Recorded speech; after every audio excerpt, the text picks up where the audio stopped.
Hi there, welcome to this chat. My name is Dr. Sarah Wooten, and in this chat, we're going to be talking about avian influenza and its risk to our cats in all of our different families. I am a small animal veterinarian with over 20 years experience in this field, and I'm very excited to come here today and answer some of your questions. So, we're going to start with questions that have been submitted already. But if you have a question, go ahead and put it into the comment section. And then once we've gotten through the questions that have already been submitted, then we'll get to your questions as well. I also put a couple of resource websites in the chat as far as the CDC's recommendations in regards to H5N1 avian influenza and the AVMA. Both of those resources have lots of great information that you can use to protect yourself and your cats. So I did take a look and see what the current statistics are of how much this disease is being reported in the United States. And for the most part, we're going to be focusing on what it's doing in the United States, because that is where the main active outbreaks are right now. So the good news is this is not affecting very many cats right now. And in fact, it's a very, very low number. So it's not spreading like wildfire. And it does require some specific exposure to the virus that we'll talk about in this Facebook Live that you can probably easily avoid with just a couple of adjustments in how you care for your pet. And then some special recommendations for people who are spending time in areas that do have outbreaks of H5N1, or they work with farm animals or dairy cattle or poultry or anything like that, okay? So at the time of filming today, January 15th, according to the CDC, in the United States, we're having some ongoing multi-state outbreaks in dairy cattle. And this is challenging because dairy cattle don't tend to show any symptoms with H5N1 influenza. They just carry it, and they carry it in their milk. There has been some studies done into whether you can get it from meat.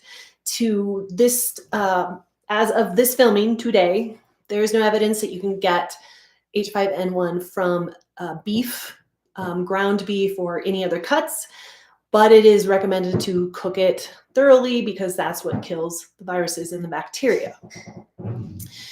This virus it's considered to be widespread in wild birds, and that's all types of wild birds. For poultry flocks like commercial or backyard poultries, what they're reporting is sporadic outbreaks. And then in mammals who have been exposed to the virus, they're reporting sporadic infections. The person-to-person spread of H5N1 is none at this point, and the public health risk is considered low. So you guys submitted a bunch of questions for me to answer in regards to how to protect your cats. So I'm going to go through those. And then I'm going to take a look over at the comment section and see what else I can help you guys out with. I'm going to make sure that I have all of my resources set up. And I will be answering questions in regards to both cats that are client-owned cats, so, has a home, and feral colonies as well.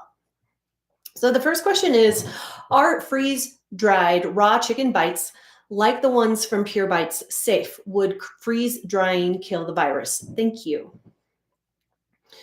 So most of the cats that have been developing this infection, this influenza, several of them have got it from consuming milk or meat that was contaminated with the virus. And actually, exposure to contaminated meat, either from commercial products or from hunting wild birds in nature, those are the primary routes of how cats become infected.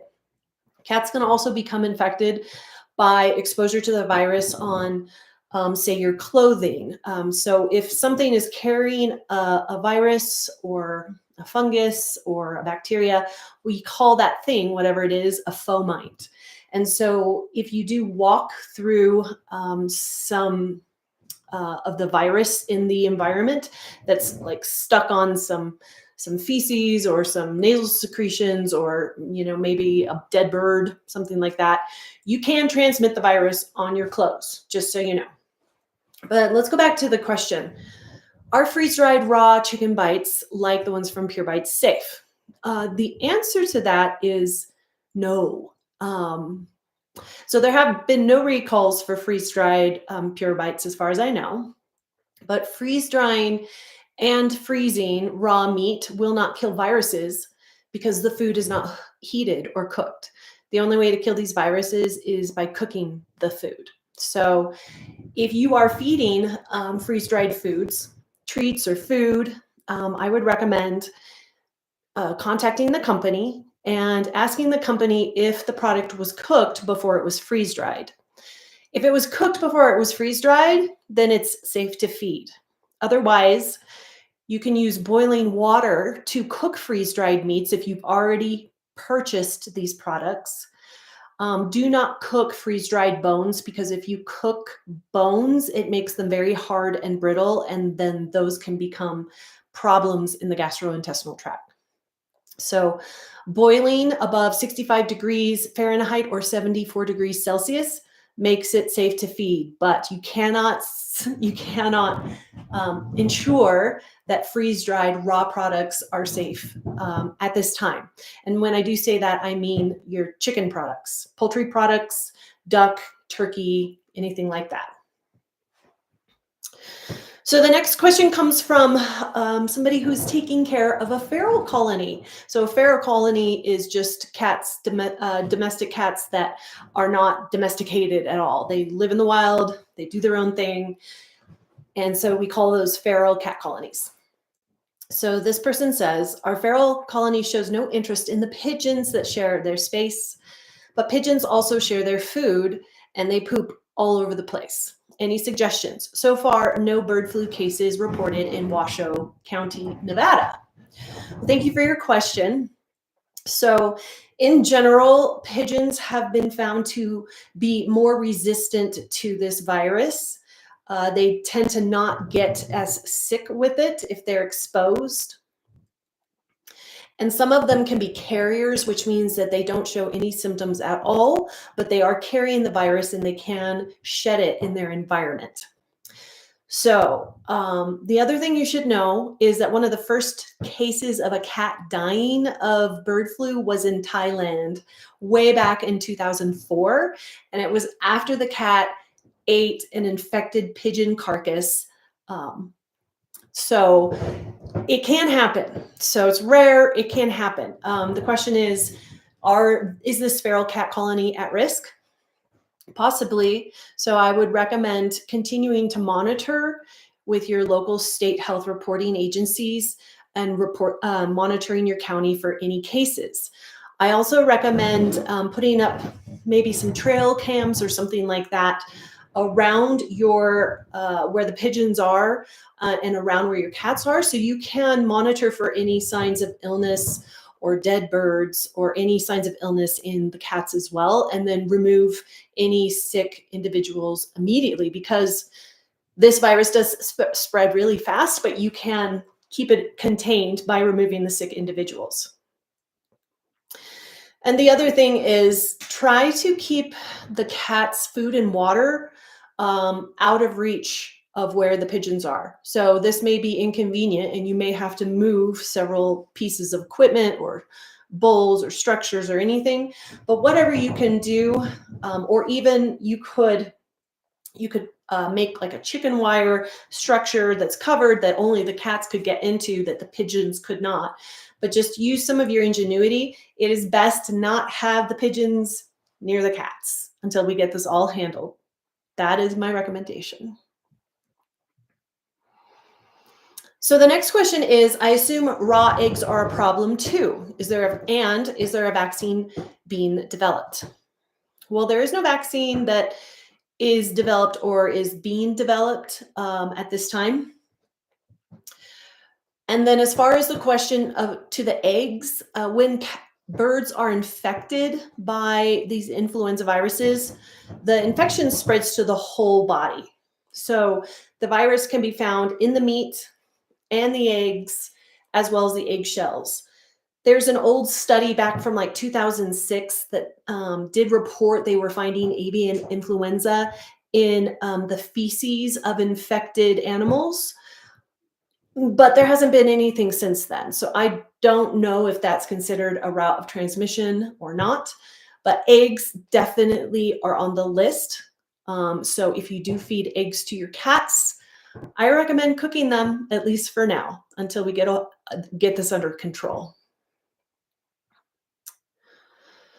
So the next question is, do we need to worry about all animals or all mammals as potential vectors? I know that pigs can get it. What about dogs, mice, squirrels?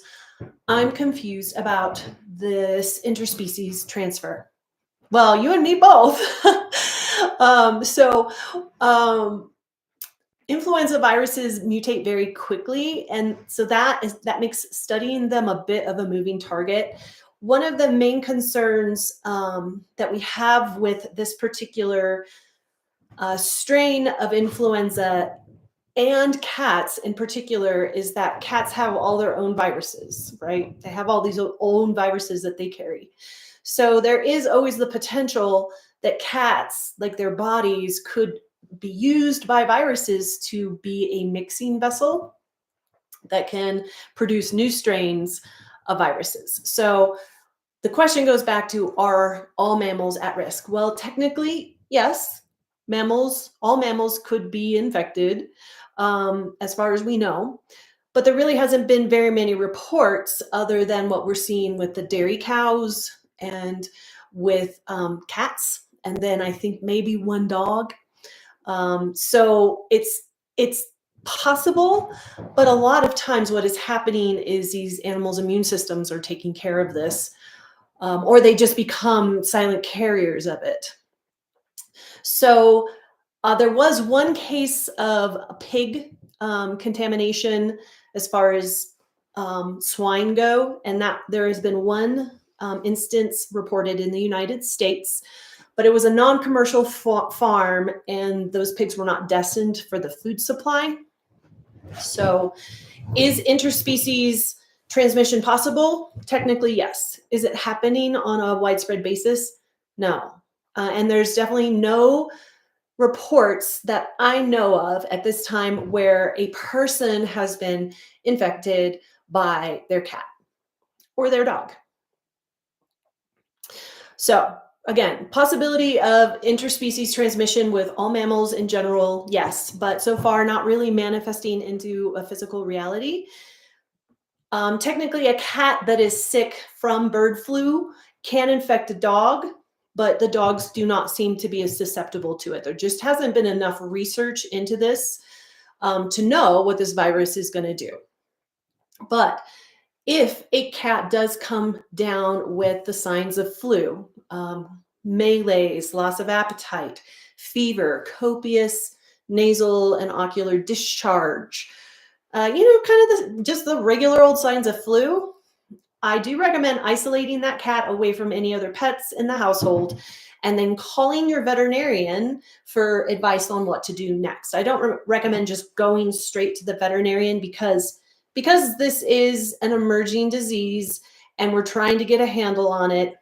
The veterinarian needs to prepare for it as well. So they need to make sure that any animals that are there are safe. So if you do have a sick cat, isolate it from any other pets in the household and call your vet. Don't go straight to the vet, call your vet. Okay, here is another question. I've been wondering about the likelihood to carry it in our homes on our shoes. I know some flu viruses can live for some time on certain surfaces, so I'm afraid watching out for things like bird poop isn't enough. Would love expert guidance on the shoe concern. Thank you so much. So yes, this virus can definitely travel on clothing, including shoes. We call these fomites. A brush that you use to brush a cat can be a fomite. Their bedding can be a fomite. Their litter box, food and water bowls, toys, cat trees, all of it. The virus can live on these things. However, it's relatively easy to clean either with a dilute bleach solution of like 1 to 10, 1 part bleach, 10 parts water, Clorox sprays, Clorox wipes. Those all work really well. But if you're concerned about the shoes, well, you could do what we do. We don't wear shoes inside our house. We have adopted the Japanese way. We have all of our shoes kept outside the house. And if you do step in like one tiny piece of dried bird poop on the way home, the likelihood that that is harboring any kind of live virus is difficult because viruses, while they can exist for a little while outside the body, they need a body to live in. So, especially these guys. So if you do step in some bird poop on the way home, it doesn't hurt to keep some Clorox wipes by your door and just wipe that part of your shoe off. You can also spray it down with Clorox. Where this gets a little bit more, where you have to be more vigilant, is if you do walk around in areas that have active outbreaks with birds. If you have a backyard flock of birds, if you work at a commercial poultry or operation or a cow dairy farm, or if you like to walk in areas where there's just lots of waterfowl. The last house I lived in had this beautiful park in the middle of the neighborhood with a lake, and all the ducks and geese love it. And there was poop all everywhere. It's everywhere, all over the grass, all over. So if you do live and that was just here in Colorado. So if you do spend some time in areas like that, yeah, definitely clean those shoes off, wipe them off, give them a little spray with a whatever disinfectant spray that you want to use. But in general, if you're just walking around outside and there's no birds around, you're probably okay. Okay, so the next question. So what do we do if we catch it and bring it home to our cats? What do you recommend then? So say you're a human that has caught the bird flu. You've got bird flu and you don't want to give it to your cats.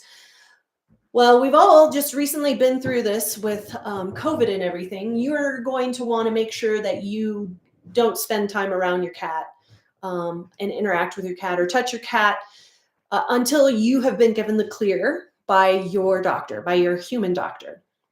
I can't really advise on any human medicine, but what I can say is even though we don't have any cases of somebody transmitting bird flu to a cat, again, technically, it could happen. So if this is the case for you, then during your infection period, whatever your doctor tells you, just keep your cat away from you. It'd be even better if your cat could go live someplace else for like a week or two, but that can be really stressful to a lot of cats. So maybe just take part of the house or a room and make that their room. Have somebody else clean the litter box and feed them and all of that.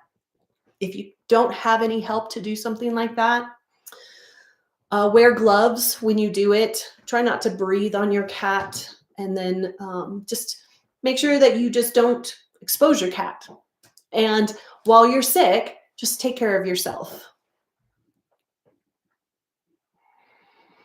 Okay, next question. Can cats get it from just being outside supervised if they don't come into direct contact with a bird or other animal? Like, could they still pick up the germs from the grass or balcony where a bird or other animal might have been? Maybe via urine or poo or just germs left behind. Yes, they can. So the likelihood of it happening, very low. It's very low because again, that virus can exist on clothing for a little bit and it can exist in the environment for a little bit, but not for a long time. So I do recommend if they're outside don't let them have any contact or exposure to wild birds. That's the safest thing to do. Can you, run some Russian roulette and roll the odds? You can. It's a free world. But as far as what I would do if it was my cat, I would just keep them away from any of that until this whole thing dies down. That's what I would do. Next question. What about dogs? If my cat gets sick, can she give it to my dog? And again, I apologize, guys, because frankly, there's just not a lot of research into the transfer between this, and it just really hasn't happened very much. So I think that's why science hasn't really delved into it. Technically, yes. Technically, yes. A cat could spread it to any other mammal, but we just haven't seen that reported yet. So if you're worried about it, if you have a cat and a dog, what I would recommend to do is just watch your cat. And if they start acting sick and having the symptoms of flu, isolate them away from the dog, call your veterinarian for recommendations, because they will be the ones that can best guide you on the next steps of what to do with your cat and how to protect your dog and all the other people in your household. Next question. Will ivermectin protect us? It is helpful against viruses when paired with zinc and quercetin.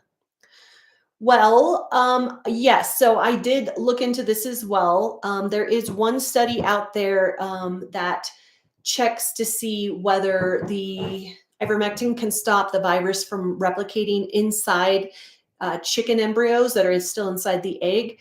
In that particular study, it did not help at all. It didn't stop the virus at all. So I've looked, I did not find any peer-reviewed studies that report on the efficacy of treating bird flu with ivermectin.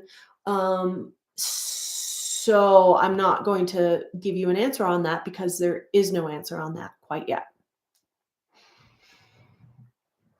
Okay, next question. Is this just North America or is the problem worldwide? Well, bird flu started in Asia and it has spread all over the planet, but currently the main problem is mostly in North America. I think there are some reports in Europe as well, but right now this is just an American problem. Lucky us. Thanks for this video. Okay, next question. I give my cat a lactoferrin supplement, which is derived from bovine colostrum, but it's powder that comes in capsules, so I assume that isn't raw, right? I don't know. I don't know. What you're going to have to do is you're going to have to contact the company to find out. I suspect that it's probably pasteurized on some level, but there's no way of knowing without contacting the company. So go ahead and give them a call and tell them your concerns and then just ask, because you want to make sure that whatever you're feeding is helping, not hurting. Next question. Is this for outdoor cats? My cat never leaves my apartment. She is a city kitty. I love city kitties. So unfortunately, indoor cats are at risk as well for this particular influenza, but not in the ways that you think about when you think about catching the flu, right? When you think about catching the flu, you think about aerosolized droplets from somebody else being sprayed onto you when they're sneezing. That's how you think about catching the flu. This influenza, cats are catching it by consuming food, raw food that is contaminated with the virus, or by becoming exposed to the virus through clothing, contaminated clothing or other pieces of equipment, or by eating a carcass of an animal that died and had this virus. So the thing is, even if your cat is indoor only, they can still be at risk depending on what you're feeding them. So if you are feeding them anything that is raw, then you are going to then they are at risk. And if they hunt anything, bird-wise, they are also at risk.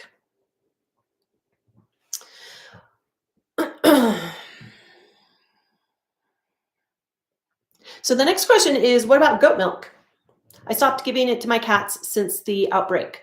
Yes, goats have been implicated as well in the spread of this virus. So it's not just raw cow's milk, it's raw goat milk as well. So it's good on you to stop feeding it for now. And as a veterinarian, I would recommend not feeding it now as well. And also, if we're being honest, adult cats don't really need milk at all. So it's a good thing that you stopped. The next question is where to test a dead bird. So say you find a bird on your property or when you're out on a hike or whatever, what do you do? So if you find a dead bird, you're going to want to contact, and this again is in the United States. You're going to want to contact your state wildlife agency or the state health department so they can collect and test the bird for the virus. So the state wildlife agencies can be found at fishwildlife.org. Just search the member list. State health departments are cdc.gov. On a Google search, you will search state health departments. And then if you are seeing a large-scale wild bird die-off or any other unusual signs in wild birds in the United States, then you need to call the United States Department of Agriculture, the USDA. And that phone number is 1-866-487-3297. It's recommended to not pick up the dead bird and take it in yourself. But if you do, make sure to wear gloves and wash your hands after handling the bird. Definitely don't lick the bird. No licking. Don't lick. Okay. Next question. So if you're feeding your cat homemade raw diet with human grade meat and supplements, is this still an issue? I would assume not, since the meat for human grade USDA approved. Since the meat for human grade is USDA approved, whereas pet food can be made with downer animals. Wow, a lot to unpack there. So if we think about there's been a couple of pet foods that have been recalled for this. Since December 24th, 2024, there's an ongoing recall of the 2-pound turkey recipe raw and frozen pet food from the brand Northwest Naturals from Portland, Oregon. This is being recalled because a cat was eating that raw food and it was confirmed that that raw meat tested positive for the H5N1 virus. And that also genetically matched the virus that the infected cat had. That cat was indoor only, so the only way this cat was exposed was by eating meat. There was no exposure to wild birds. Northwest Naturals, which is the one that we're talking about, they use high pressure processing for their food. And that is a process that, again, technically should have killed the H5N1 virus. So this raises some questions about the efficiency of this process as a safety measure regarding the avian flu. Now, is it possible there could have been some cross-contamination after that step that caused this meat to become contaminated with avian influenza? Yes.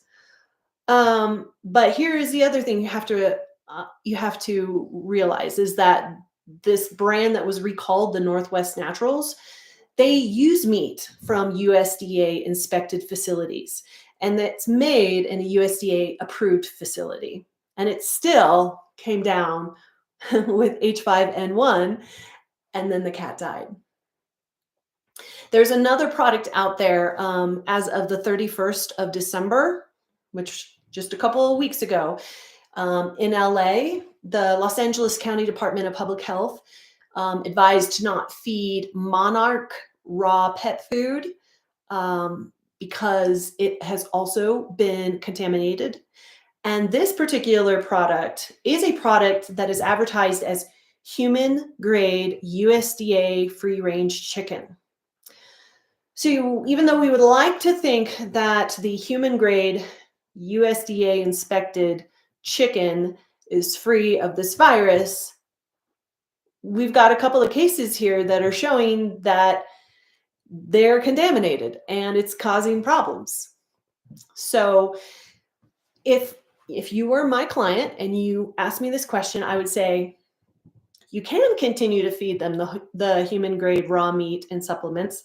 However, here are two brands that have had problems with this virus.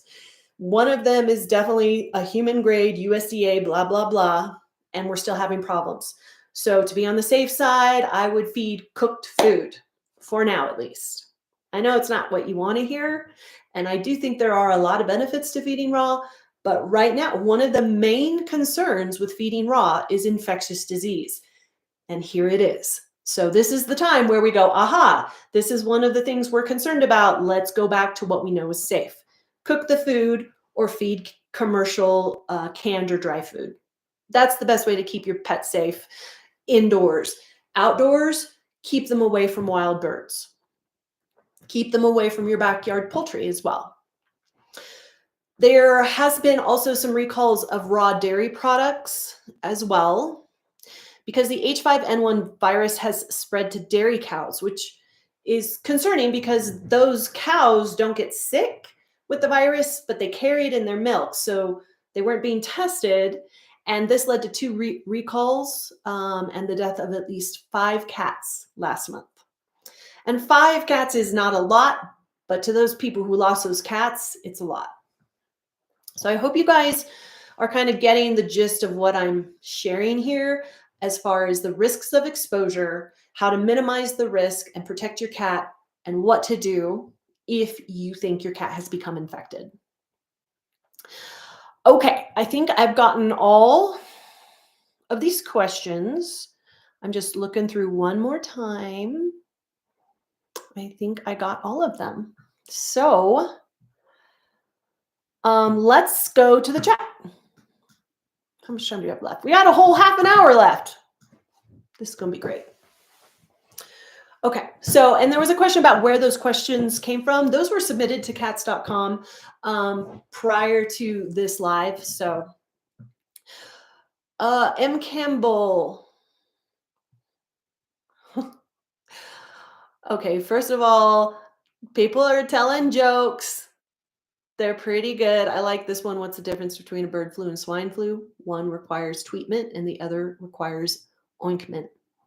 That is a bad pun. So here's a question. What is the fatality rate for cats with the bird flu?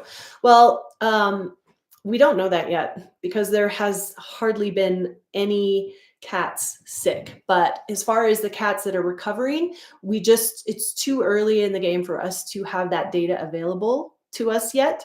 I do know that the cats that get this particular virus, they are a lot sicker than they are with other influenza viruses, and they have died with it, which is a little bit different. Thank you, Vivian, for saying nice things. That's really nice. Okay. Nocturne Astro. I remember you from 2 years ago, sir. You've been here a long time.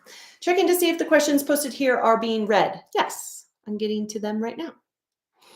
Will the CDC be a good place to get info on bird flu? CDC is a good place to get info because they're keeping track of cases as they come up. The avma.org, American Veterinary Medical Association, also a really good place to pick up information on bird flu. Is an outdoor catio a safe place? From Karen Johnson. Thank you for the question. Okay, so we're towing the line between like being super neurotic about this and doing enough so that we stay safe. So again, I'm going to go back to my technically speaking. Technically speaking, no, because an infected bird could land on the catio and then poop into the catio, and then the cat could go over and snuff that all up into their nose, and then get infected. So it could happen.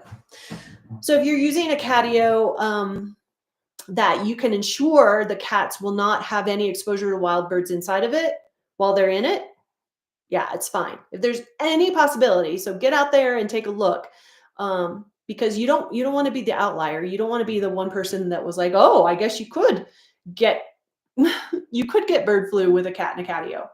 So hopefully that answers your question. Well, thank you, Bobby, for donating and saying nice things. Don't make it weird, chat. Yeah, don't make it weird, guys. Time and place, people, time and place. Caitlin, thank you for saying nice things, Caitlin Conaway. Can I take a look at your question from earlier? I can scroll up. When did the outbreak start? I feed raw, and my current batch of frozen meat, including chicken turkey, was purchased back in November 2024. The outbreak has been going on since the beginning of last year, Nocturne Astro. So that food that you have is suspect. It just is. But if it's freeze-dried or raw, you can cook it still. So you don't have to throw it out. You just need to cook it to make sure that it's safe.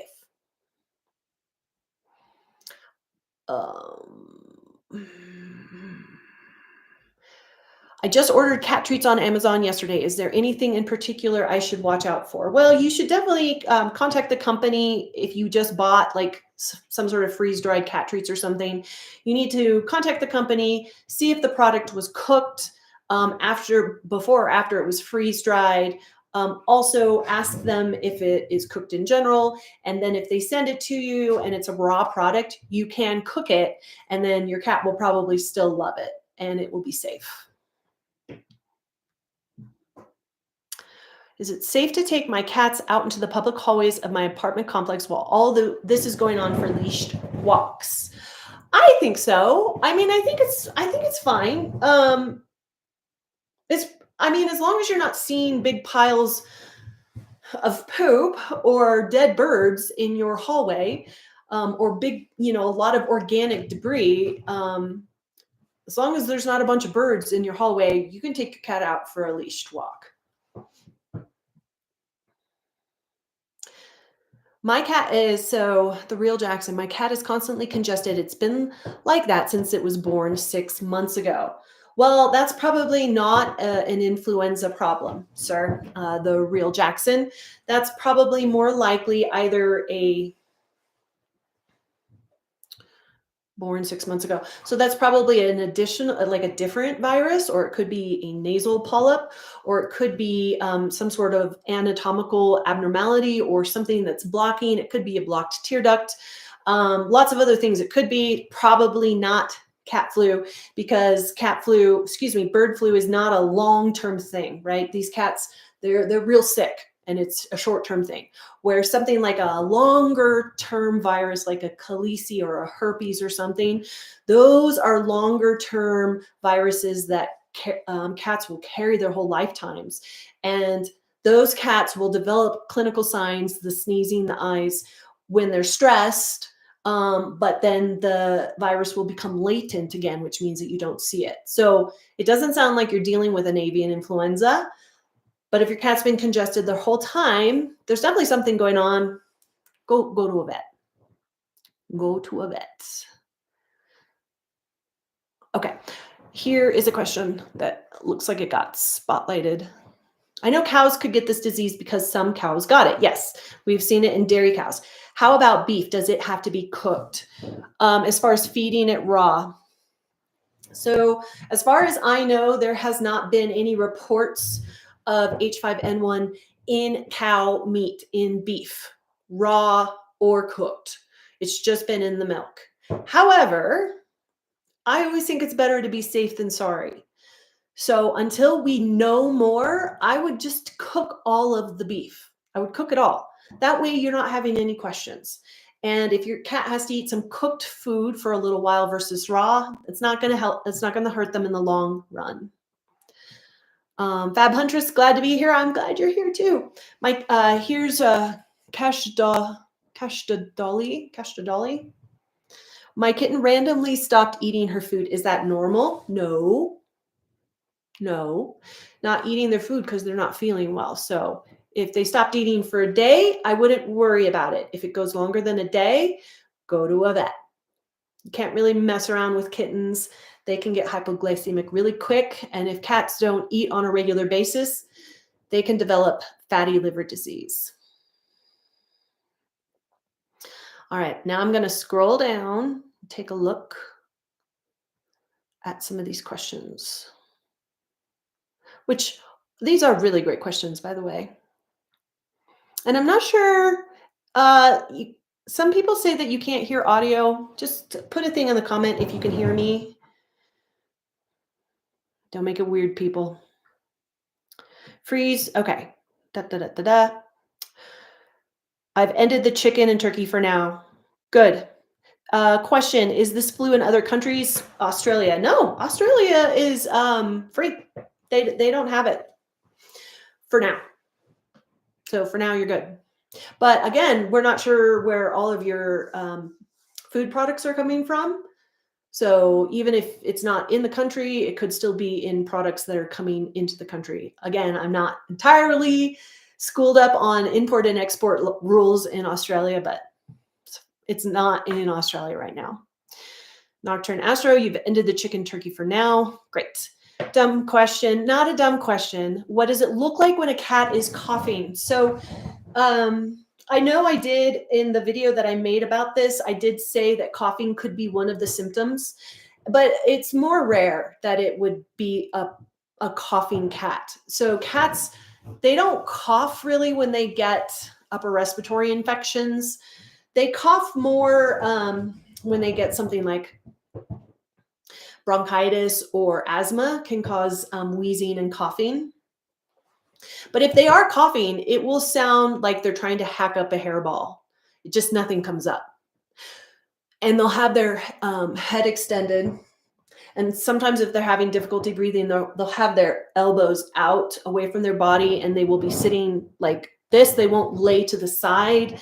They look very uncomfortable and they're just trying to get a breath. But a cough generally looks like they're trying to hack up a hairball, but nothing comes out.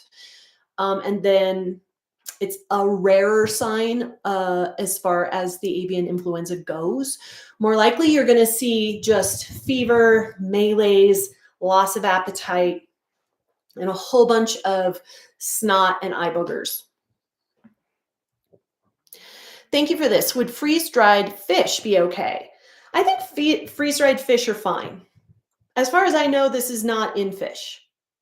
Now, that could change, but I think you're safe for now. You can also call the company where you got the treats from. Freeze-dried liver. Should I cook that? How long, at what temperature? So I would definitely cook it, and I would cook it to 165 degrees. And so once it's at 165 degrees, that is the temperature at which viruses are eliminated. Then you should be good to go. You can also boil. You can boil freeze-dried meats and treats. And as far as boiling, I would boil them for probably 8 to 10 minutes. Again, I like to be on the safe side when it comes to giving general recommendations to the world as far as this. So my recommendations will be a little bit more conservative. Okay, so you guys can hear me. Okay, good. If I have a bird feeder outside and I bring the feeder in to refill it, is that dangerous? Yeah, it's not dangerous per se, but it could be contaminated. So songbirds like finches and all of those guys that tend to go around the feeders, they don't seem to be as affected by this virus as, say, your poultry and your waterfowl, but they can still get it. It has been seen in the small little fun little birds that come to our feeders. So if you're going to be refilling your bird feeders, I would probably not bring it inside to fill it. I would take your bird food out and I would wear gloves, and then I would wash my hands afterwards. And then when the feeder is completely empty, I would clean it with a disinfectant and let it dry in the sun and then refill it, just to make sure that there is no bird flu on it. Okay, Chris Giacone. Oh gosh, what can be done to reduce the cost of diagnostic x-rays and blood work for vets so it's more affordable for people when their pets get sick? That is a great question. And I don't think I have great answers. So when people ask me this in the US, I will generally point them towards getting pet insurance because it's still really affordable and it does pay for like almost 80%. It depends on the policies. But what I notice is that when pets come in and they have insurance, the owners feel a lot more relaxed and even the veterinarian feels more relaxed because now we can stop focusing on money and just start focusing on helping the pet get better. So I would say pet insurance would be a good one. That would be my best recommendation. Other than that, it's going to take a little bit of a revolution to get the cost of these down because the machines and the people to run everything is really expensive. Okay. Oh, okay. Nocturne. Oh, God, you saw one of your cats doing so. Nocturne Astros was talking about how cats, when they're having difficulty breathing, they have this posture where they keep their elbows out and they just kind of sit there like this. And so he made the right decision, took him right to the vet. Okay. Has there been anything involving Sheba wet canned food? No, I don't think so. Not that I've heard of. Again, the main issues are with the products that are raw or freeze dried, raw. So if Sheba has any raw turkey chicken products, there could be a problem with them. Don't know, hasn't been reported yet. Call the company. Okay, Mudlicious83. Question. My cats were indoor cats in Connecticut. Can I walk my cats on harnesses and retractable leashes in the woods as long as I keep them away from high frequency bird areas? Yeah, I think you can. Just to stay away from the birds. There's a lot of, if that is part of your cat's mental well-being is to go out and get fresh air and take walks, absolutely go out and do that. I don't want to scare you guys or make you, hide in your homes with your cats. It's just about, some common sense and understanding how the infection works and how it's spread and what to look for. That with all of us knowing this knowledge together, hopefully we can get this under control and move on to the next thing. So I would say, yeah, go take your cat for a walk in the woods. Just stay away from the birds. Stay away from dead birds. Stay away from piles of poop. Sound good? Can a cat get flu from drinking bird bath water? Well, thank you, Patrick, for this question. There has not been any reports of that yet, but again, we're going back to the technically. Technically, yes. Technically, yes. Now, the thing is bird bath water is probably often out in the sun, and the sun is a great sterilizer. So, I mean, it would have to be like, a sick bird went into the water, put all of its body parts in the water, maybe pooped in the water, and then left. And then a cat immediately jumped up there and started drinking. Yeah, could get infected. So as long as we all know this, we can take the right precautions to protect our cats. Okay, Caitlin Conway, my friend. My cat desperately wants to go outside and will push rush the door. I do play with him. He has two or three favorite toys out of 20. But is there anything else I could do to help him not want to go out? Well, I mean, you're already playing with him. So, I mean, the first things I would say is increase his enrichment. And continue offering things around the house that are exciting, such as vertical climbing experiences, lots of opportunities for them to get up high, lots of things to scratch, both vertical scratching and horizontal. Also, it's a good idea to have 2 or 3 different scratching substrates, such as sisal rope, cardboard, and carpet. But I agree, there are just some cats that are 100% miserable inside the house. So, in these cases, is there a way to take him outside that's safe? Do you have a leash and a harness that you could take him out? Or do you have like a baby buggy that you could take him out in? I would say, do you have a backpack? But I don't like the backpacks. I'm not a fan of the backpacks. So, are there ways that you could take him out so he gets what he needs mentally? And are there ways to help his indoor environment be even more fun? Is there ways that he could have a sort of indoor outdoor experience, such as a catio, a safe catio, or one of those window catios where they can just sit in the window and watch the world? So again, this is a bit of a balance between keeping the cat safe and helping the cat not lose their minds. So again, we have to work together to see what options there are to help you find that balance for your cat. We can move to Japan if we want lower vet costs. Yeah. Oh, wait. Now we got a Japan conversation. I'm going to avoid that. G Silver, should I avoid duck ponds with wild birds? Yes. Right now, yes. Hopefully by this time next year, this will be handled. But right now, yes, I would. What does Audubon and Getz think about feeding wild birds regarding avian bird flu? So I did go to a couple of wild bird websites.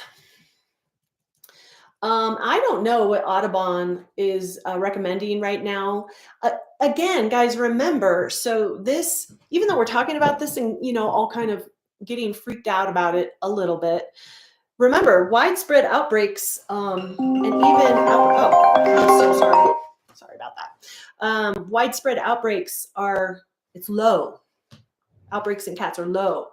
So it's probably a good idea to not feed wild birds or go around wild birds. But you will have to talk to Audubon about that. Patrick, my cat has drank water from a bird bath. Should I have a vet look at him? Thank you for this. If your cat is acting sick in any way, yes. If you want to have your cat tested for avian influenza, yes. And it is not a bad idea to just put it on the radar of your local veterinarian and see what they're thinking about it. Depending on where you live, you may not have the virus in your area at all. So again, remember, this is mostly around birds and it's only in certain places. And it's also around dairy farms. So those areas of outdoor exposure are where the cats are going to be exposed. So I wouldn't worry about it. If your cat's acting totally normal, it is not a bad idea to just call your vet and say, hey, do you know about the incidence of avian influenza in our area? My cat's acting totally fine, but he did drink out of a bird bath. And they'll probably say the same thing. Go ahead and monitor him, monitor any of the other cats in the household. If anybody's acting sick in any way, give us a call. Okay? But I wouldn't worry about it. Worry does nothing. It's just a waste of energy. Don't do it. Okay, why do dry cat food makers dye the food? It leaves food coloring anywhere. I don't know. Consumer preference? Cats don't like it. I think it's to make the food look good for people. It's for us. Lisa J, thank you for saying nice things and for the cute little heart. That is really sweet. Okay. G Silver. Masks needed in addition to gloves near domestic and wild birth when feeding or cleaning feeder at birth bath. Inhaled pathogens since respiratory. Good point.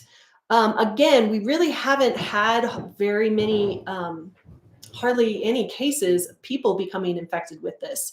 It is, however, if you are cleaning something that could be contaminated with bird flu, yeah, wear your gloves. It would be a good idea to put a mask on in case anything aerosolizes into the air. Again, the risk is very low, but it's not a bad idea. It's always better to just be safe than sorry. Okay, now we have a Bible verse. That's very nice. Thank you.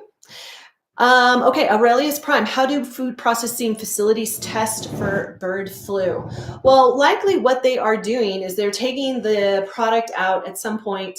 They're probably testing the original ingredients.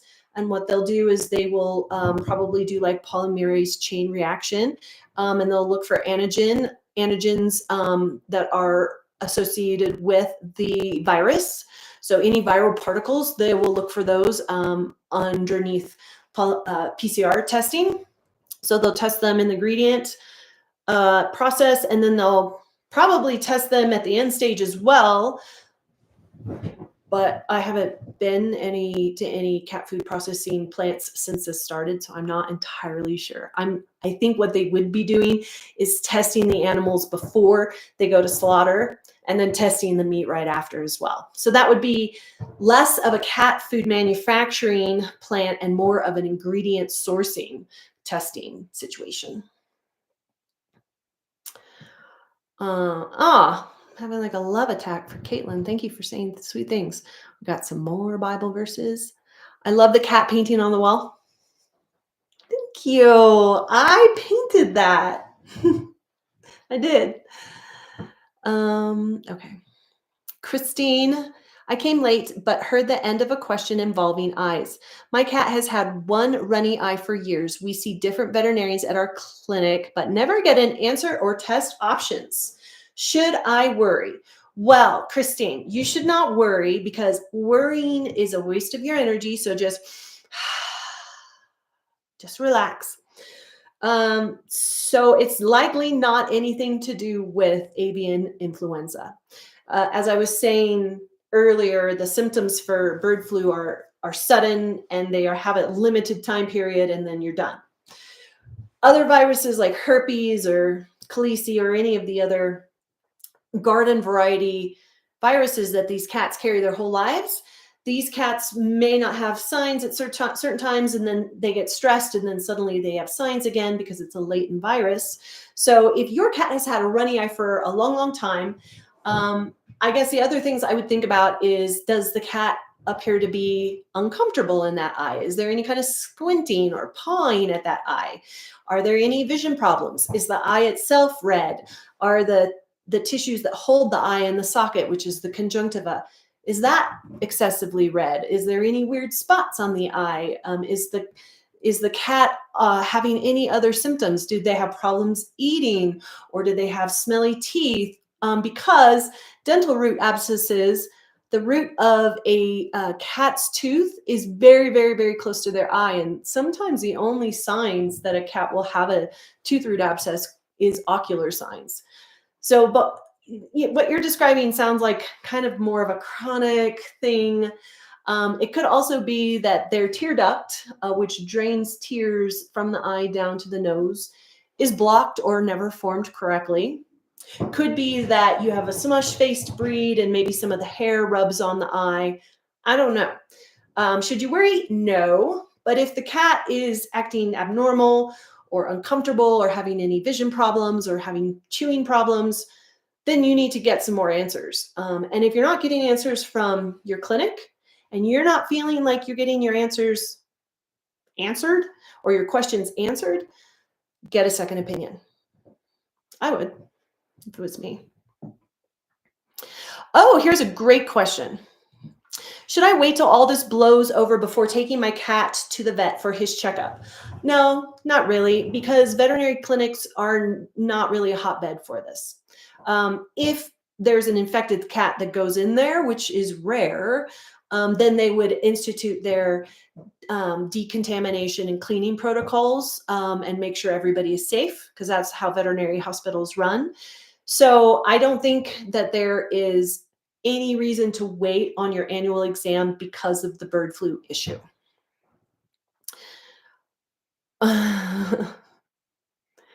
Oh, you guys are so nice. You guys are so nice. I want to do this more often.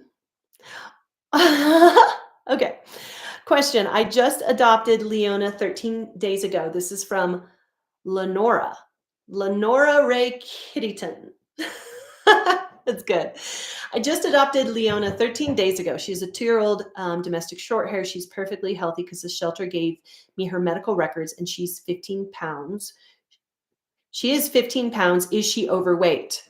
I don't know. Is she a Maine Coon cat? So there's an easy way to tell if your cat is overweight. So if you feel their ribs, which are right behind their arms, so their front arms, right? Let's see if I can do this. So the ribs right here, just feel them with your fingers, like feel them. And then if it feels like, so if it feels like the back of your hand, if you actually feel the ribs right there, then that your cat is fine. If you can't feel any ribs and it just feels fluffy like the palm, too fat. If the ribs are sticking out like the knuckles right here, too skinny. That's an easy way. The other thing you can do is you can just ask your vet, hey, is this cat overweight? Some people will like look at their bellies, and a lot of cats that have been spayed or neutered have these very saggy bellies that kind of swing back and forth. Let me know if you have one of those guys. Those aren't generally not overweight. So check the ribs, because that's the best way to see. If there's a fat covering over those ribs, then probably need to lose some weight. Nocturne Astro, can we have a dedicated Q&A time regarding eye issues in cats at a later time? I know eyes are an urgent thing for cats. Yes, because if there's several conditions that if you don't treat them immediately, then they can lose their eyesight. So I don't know. That's a great question. I will, I'd love to do that. It just depends on whether cats.com wants me to host something like that or not.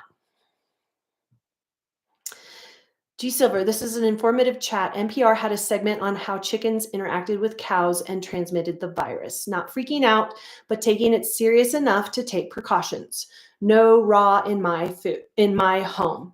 Yeah, I think that's the best thing to do. Like, I mean, we've collectively all have been through so much that I know that everybody watching this does not need one more thing to freak out about.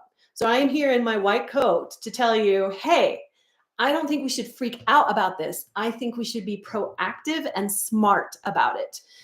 Know how it's transmitted, know the symptoms, and know what to do if you come into contact with it.